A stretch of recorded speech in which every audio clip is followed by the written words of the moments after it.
వాక్యాన్ని మనము ధ్యానం చేస్తూ నేర్చుకోవలసినటువంటి ఒక శ్రేష్టమైన మాట ఈ పూట పరిశుద్ధాత్మ ద్వారా నేర్చుకుందాం. దేవుని బిడ్డలారా, మోషే నాయకత్వంలో ఇశ్రాయేలు ప్రజలందరినీ అనేక ఇబ్బందుల్లో నుండి, ఇరుకులో నుండి ప్రభువు నడిపిస్తూ విడిపిస్తూ వచ్చారు. మోషే చనిపోయిన తర్వాత మోషే చేతుల మీద నీళ్లు పోసిన నూను కుమారుడైన యెహోషువ అనే ఒక పరిచారకుని మనం చూస్తున్నాం. మోషే మరణం కాకముందే ఆత్మవశుడై ఆయన తర్వాత ఇశ్రాయేలు ప్రజలందరినీ నడిపించడానికి దేవుని ఆత్మ చేత మోషే గారు యెహోషువను ఏర్పాటు చేసినట్లు మనం చూస్తాం.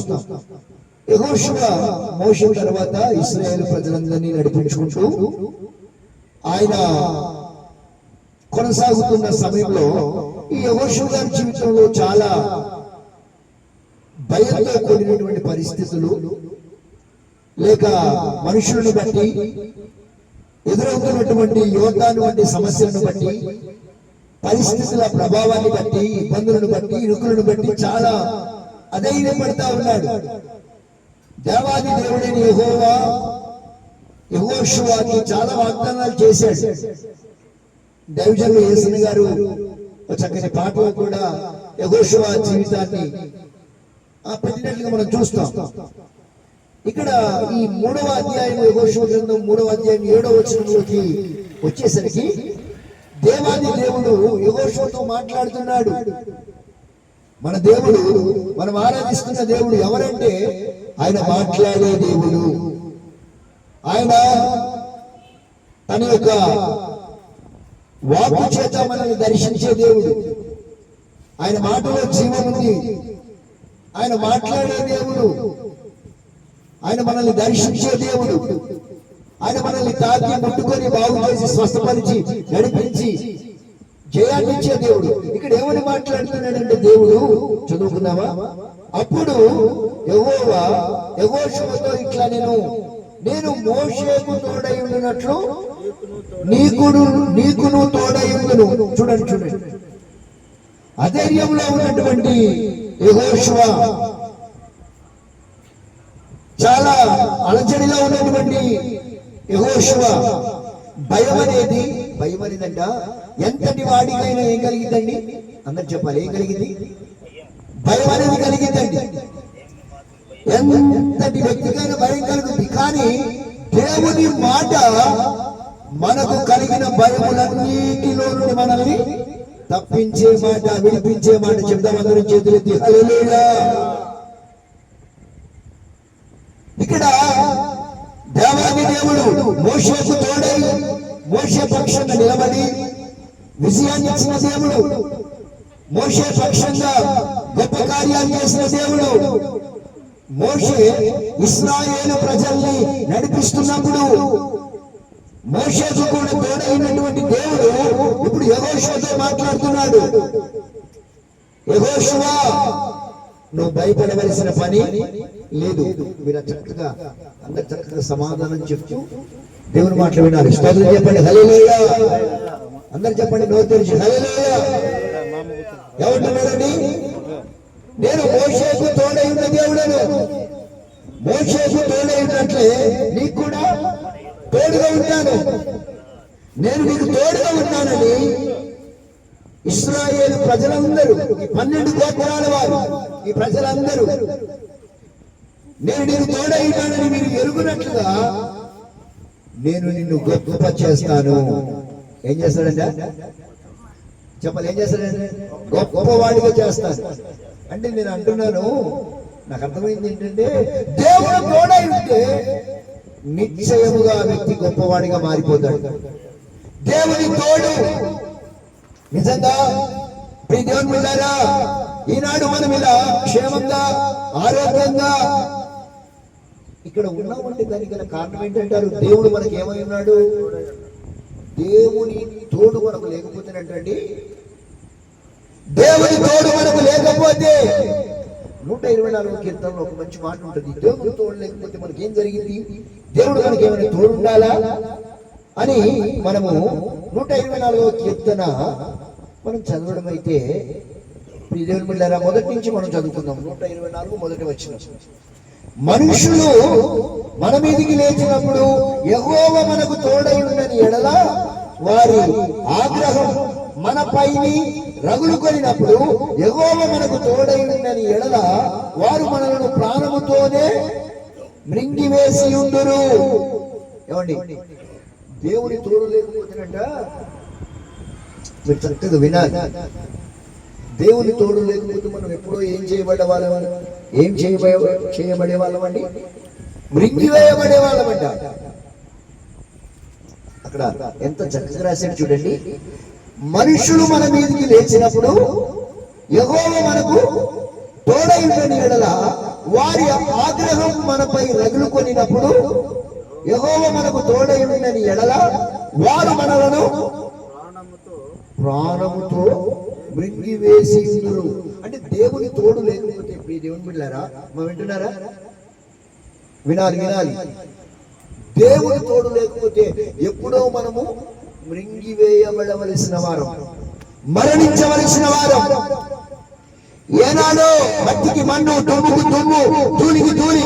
అర్థమవుతుందా? ఒకవేళ నీవు బ్రతికి పంట కట్టి సుభిక్షంగా, క్షేమంగా, దీవెనకరంగా ఉంటున్నావంటే అది నీ బలము కాదు, నీ తెలివి కాదు, నీ జ్ఞానము కాదు, నీ చదువు. ఏమండి, మనం ఇలా ఉన్నామంటే మన క్షేమం ఏమైనా మన చేతిలో ఉందండి? చెప్పాలందరూ. ఉందండి? లేదండి. మన క్షేమమునకు దేవుడు ఆధారం అంట. దేవునికి స్తోత్రం చెప్పండి. క్షేమమునకు ఆధారమైన వాడు, క్షేమాన్ని కలుగజేసేవాడు. అందుకొరికే కీర్తనకారుడు అంటున్నాడు 124వ కీర్తనలో, ఒకవేళ దేవా నీవు మాకు తోడై ఉన్నది ఎడలా. కొంతమంది వింటున్నారా? మనుషుల ఆగ్రహం మన మీద రగులుకుంటుందంట. ఏం రగులుకుంటుందంట? మనుషుల ఆగ్రహం, వాళ్ళ కోపం మన మీద రగులుకున్నప్పుడు అంట, వాళ్ళు దేవుడు మనకు తోడై ఉండకపోతే వాళ్ళు మనల్ని ప్రాణంతో ఏం చేస్తారంట? ముంగేస్తారు. దేవుని గురిలాగా కనుక ఆయన మొత్తానికి మనకు తోడుగా ఉన్నాడు కాబట్టి, అందుకు ఇంకో చక్కని పాట ఆదం బెన్ని గారని బాగా వైరల్ అయింది ఈ సాంగ్. తోడుగా ఉన్నవాడవే, నా తోడుగా ఉన్నవాడవే. ఆయన తోడు, ఆయన నీడ. నేను అంటాను, ఆయన తోడు మనల్ని ఎక్కడికి తీసుకెళ్తుంది? ఆయన నీడలోకి తీసుకెళ్ళి క్షేమకరంగా. ఎలా అంట? క్షేమకరంగా. అందుకొరికే యెహోషువ భయంలో ఉన్నప్పుడు, యెహోషువ బాధలో ఉన్నప్పుడు, యెహోషువ ఇబ్బందిలో ఉన్నప్పుడు, యెహోషువతోనే కాదు, ఇక్కడ కూర్చొని, ఇదిగో ఈ స్థలమందు, ఈ దేవుని సన్నిధిలో కూర్చొని ఆయన మాటలు వింటున్న మనతో మాట్లాడుతున్నాడు కదా. మోషేకు తోడై ఉన్న నేను యెహోషువకు తోడై ఉన్నాను, యెహోషువకు తోడై ఉన్న నేనే మీకు కూడా. మాట్లాడండి, నోరు తెరవండి. మీకు ఏమై ఉన్నాడంట? నేను మీకు తోడుగా ఉన్నాను. ఆయన తోడు, ఆయన నీడ, ఆయన అండ, ఆయనే మనకు కొండ. కనుక నా దేవుని ప్రియులారా, దేవుడు కనుక మనకు తోడుగా ఉండకపోతే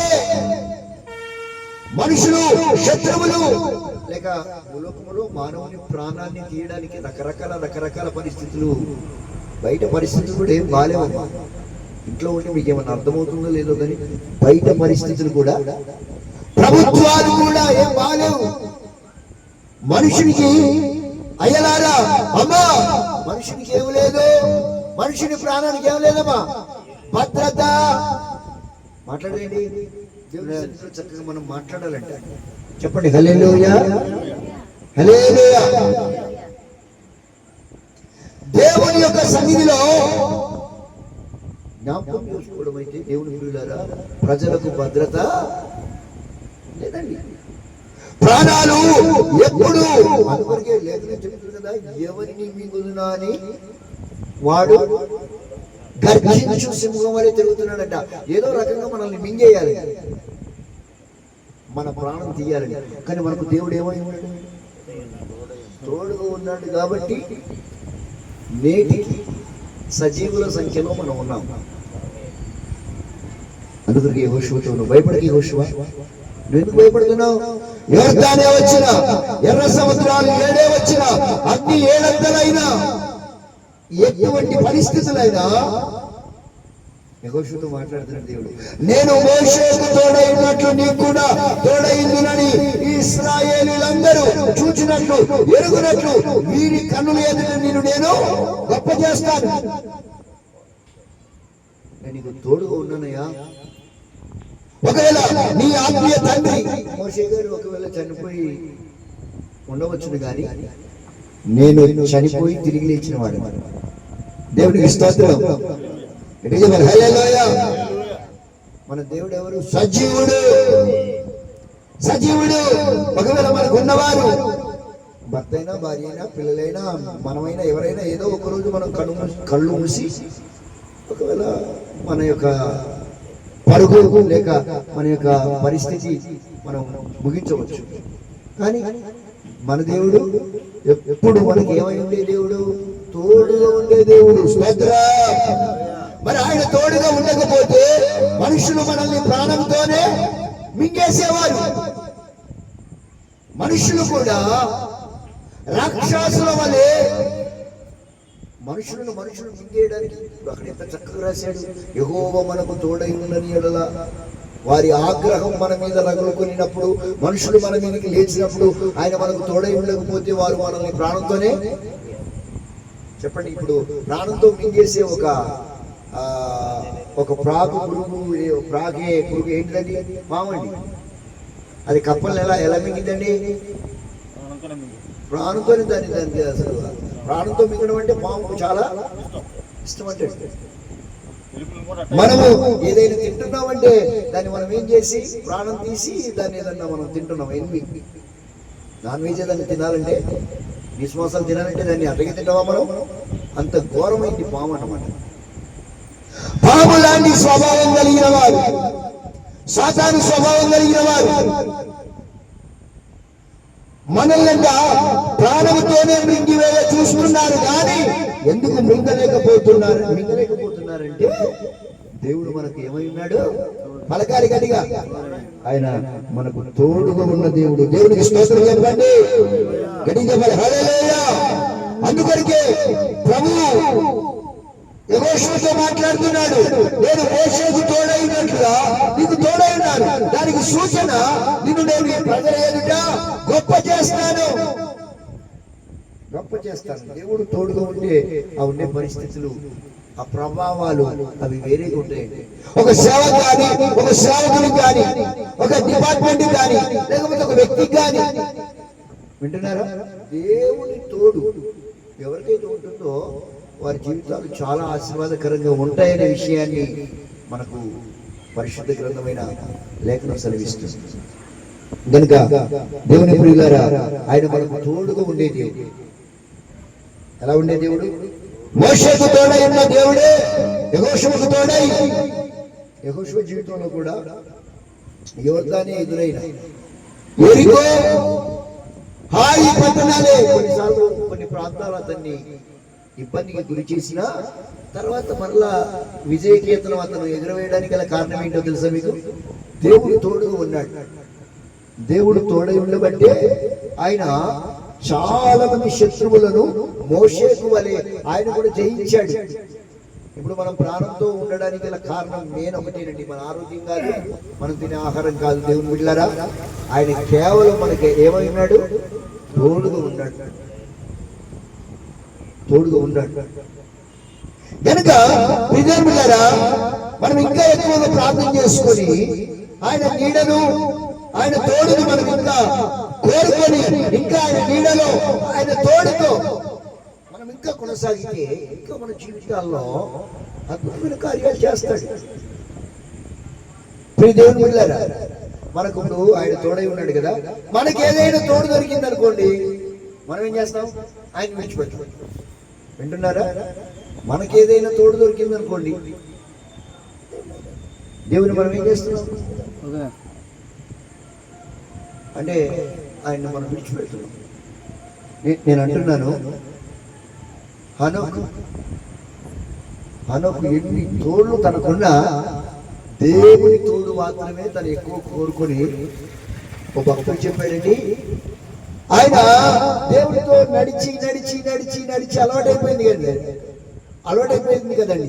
నడుచుకుంటూ ఎక్కడికి వెళ్ళాడంట? దేవుడితో పరలోకానికి వెళ్ళిపోయాడంట. దేవుడికి స్తోత్రం చెప్పండి, చెప్పాలి, అందరూ చెప్పాలి హల్లెలూయా. అంటే దేవుడితో నడవడం అనేది మనకు అలవాటు ఎక్కువ. ఎవరితో అమ్మా? దేవుడితో నడవడం, ఆయన తోడు కోరుకునే వారిగా. మనం ఈ రోజుల్లో క్రైస్తవ్యం ఎలా ఉందంటే, ఆపదలలో మాత్రం యేసయ్య తోడు కావాలి వారు కదా. ఎక్కడ కావాలి? ఆపదల్లో, కష్టాల్లో, నష్టాల్లో, ఇబ్బందుల్లో, ఇరుకుల్లో, అయ్యా నీ తోడు నాకు కావాలయ్యా. మళ్ళీ కొన్ని సమయాల్లో ఆయన తోడు కోరుకోవట్లేదు. కానీ లేఖనం చెప్తుంది అట్లా కాదండి. మనం క్షేమంగా, దీవెనకరంగా, ఆరోగ్యంగా, ఆశీర్వాదకరంగా మనం ఉండాలంటే ఆయన తోడు మనకు ఎంతైనా, నేను అంటాను 100కు 1000% మనకు ఆయన తోడు అవసరం. దేవుడికి స్తోత్రం చెప్పండి హల్లెలూయా. ఇంకా ఎవరి తోడైనా, ఎవరి నీడైనా అంటే మనుషుల తోడు నీడ మనకి ఎన్ని దినాలు ఉండిద్దండి? కొన్ని దినాలు. వాళ్ళు ఉన్నంత కాలమే వాళ్ళ తోడు. కానీ మన దేవుడు అంట, ఆయన నిన్న నేడు నిరంతరం ఏకరీతిగా ఉన్నవాడు, ఆయన ఉన్నవాడు, అనువాడు, రానున్నవాడు. ఇక ఆయనకు ఇప్పుడు అల్ఫయు మేఘయు, ఆది ఆయనే, అంతము ఆయనే, అంతము లేనివాడు, అద్వితీయ సత్యవంతుడు. కనుక ఇప్పుడు అమ్మ మీ అందరికీ మరలా నేను ఇంకొక విషయం అనుకున్నాను. మీ అందరికీ దేవుడు తోడు కావాలా వద్దా? కావాలంటే అందరం కోరుకుంటాం. ఏదో ఆఫర్ లాగా అందరం నాకు దేవుడు తోడు కావాలి, నాకు కావాలి, నాకు కావాలని కోరుకుంటాం. అసలు దేవుడు ఎవరికి తోడుగా ఉంటాడో ఒక మంచి ఆశ్చర్యకరమైనటువంటి మాట మనకు బైబిల్లో రాసి ఉందండి. ఎవరికి తోడుగా ఉంటాడు? ఇంతవరకు తోడుగా ఉన్నాడు కాబట్టి మనల్ని ఏది పెరగకుండా కాపాడబడ్డామని వాక్యం ధ్యానించుకున్నాం. మంచిదే.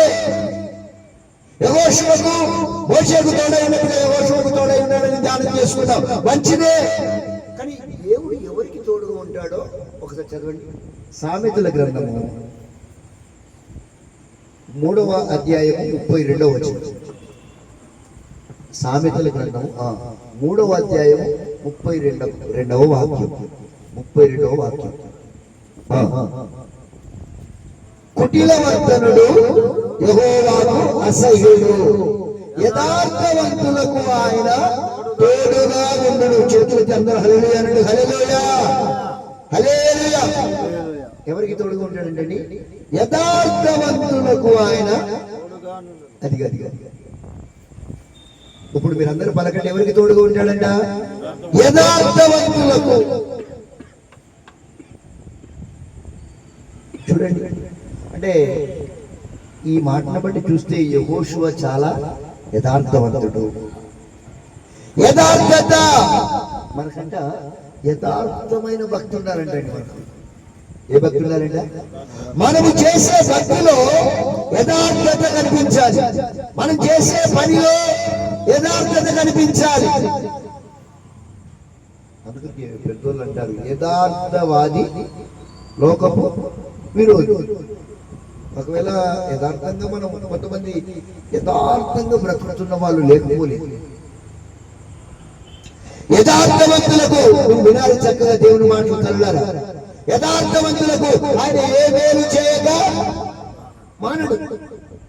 ఇక్కడ సామెతల గ్రంథకర్త సొలొమోను మహారాజు దైవ జ్ఞానం చేత రాస్తున్న మాట, కుటిలవర్తనుడు యెహోవాకు అసహ్యుడు. కుటిలమైన మాటలు పలికేవారు దేవునికి అసహ్యులు. కానీ యథార్థవంతులకు ఈ దేవుడు ఏమై ఉంటాడంట? తోడుగా ఉండును. కనుక మన జీవితంలో మన బ్రతుకులో మనం యథార్థంగా బ్రతకగలిగితే, ఒకవేళ మనం యథార్థంగా మాట్లాడితే ఎవరైనా మనకు తోడుగా ఉండకపోవచ్చు, ఏదైనా సహాయం చేయకపోవచ్చు, కానీ మనల్ని సృజించిన వాడు మనకి ఏమై ఉంటాడు? తోడుగా ఉంటాడు. యథార్థవంతులకు ఆయన తోడుగా ఉండి వారిని కాపాడుతాడంట.